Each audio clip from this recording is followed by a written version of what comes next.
This week, I'm here with my friend Andy Goddard, and Andy is from Atlanta, Georgia.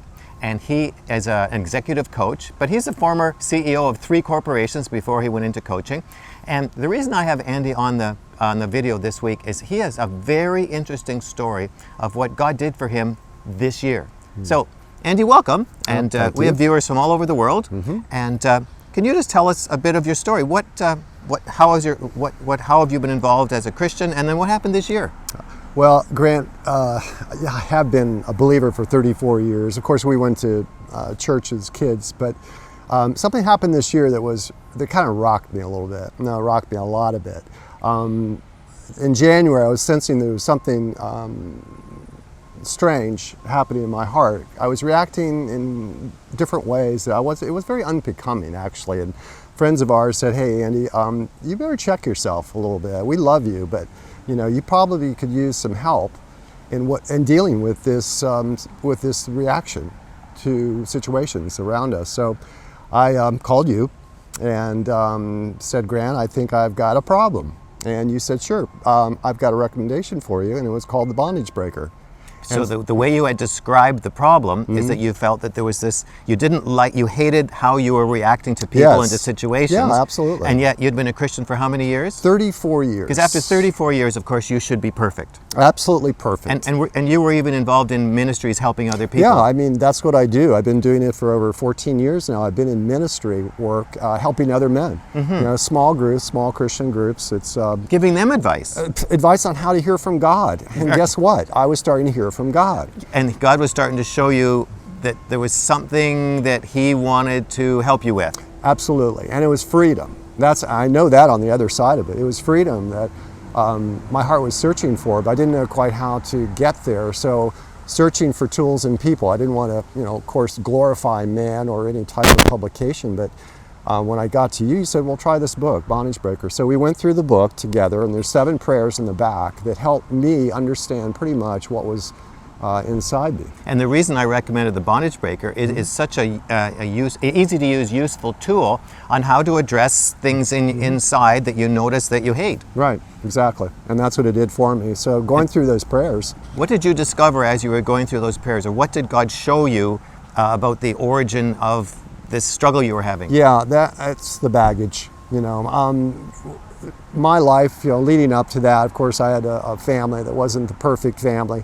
Father who was an alcoholic, and so I was adding baggage throughout the years. And I had no idea. It's kind of like lifting weights, where after a while you can lift more weights and more weights and more weights. And I was just dragging this huge bag around with me, but still practicing the love of Jesus for others and helping others. So on the surface, you looked like the perfect Christian. I did. And inside, there was something not quite right. Exactly, but it wasn't like I was faking it. See, that's the difference. I wasn't putting on a facade. It was like just an ache.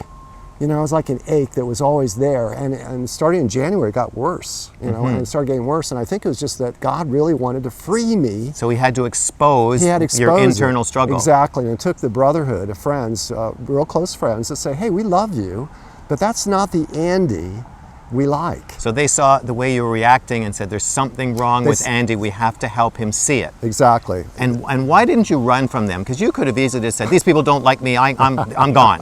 Well, in the past, I would have. I know that game. I mean, that was just my typical MO, is to run away and say, "Okay, the heck with you guys. I don't need you. I'll go find some more friends."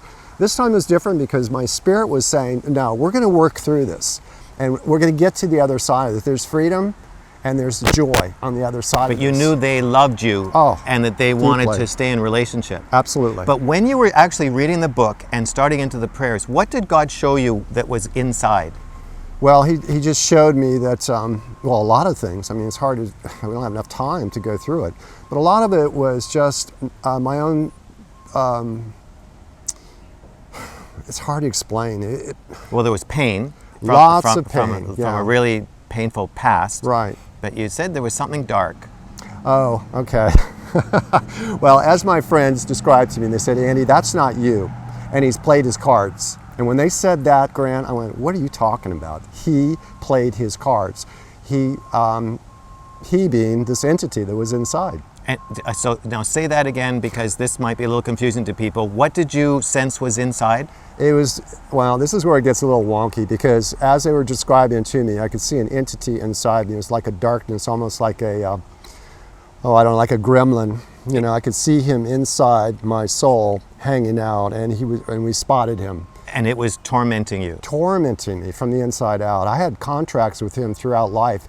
Everything was an invitation, as you know, the problems I had growing up, the things my dad and all the things of rejection were just piling up, and which gave him a contract, this entity. And how did this entity influence your behavior? What was the route he took?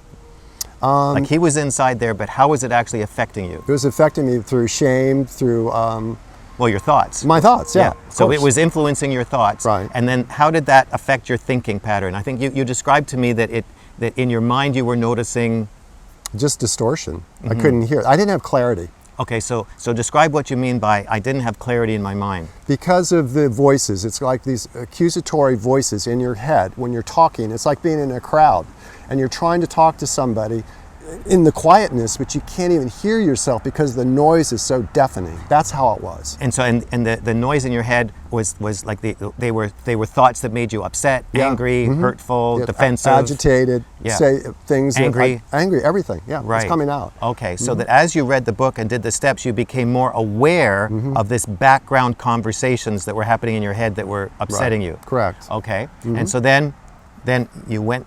So you were going through the steps, and what happened? Quiet.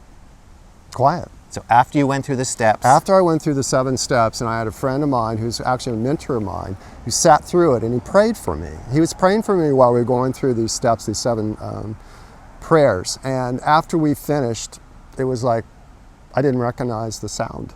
So that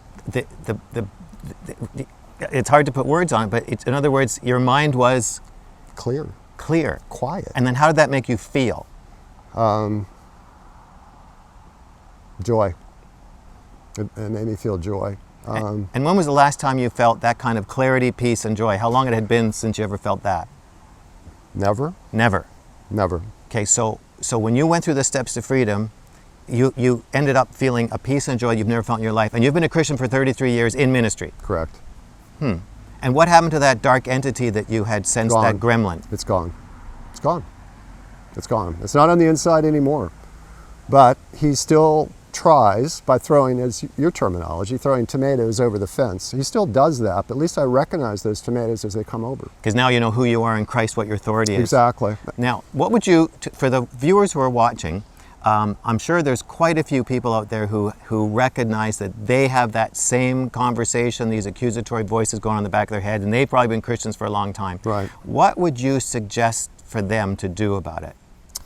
Well, if you have trusted friends, as I did, who are believers, they have the perspective of Jesus, I would go to them and say, hey, how am I doing? And ask them a tough question. Be honest. Say, be honest. How am I really? And what are the areas that I need improvements on? At the same time, I would get the book. The Bondage Breaker. The Bondage Breaker book. I mean, it's a beautiful book put together so long ago. And everyone has what I found out on their shelves, but to read it and actually go through it again. And that's what I've been doing since, because I've been handing out these books all over the place.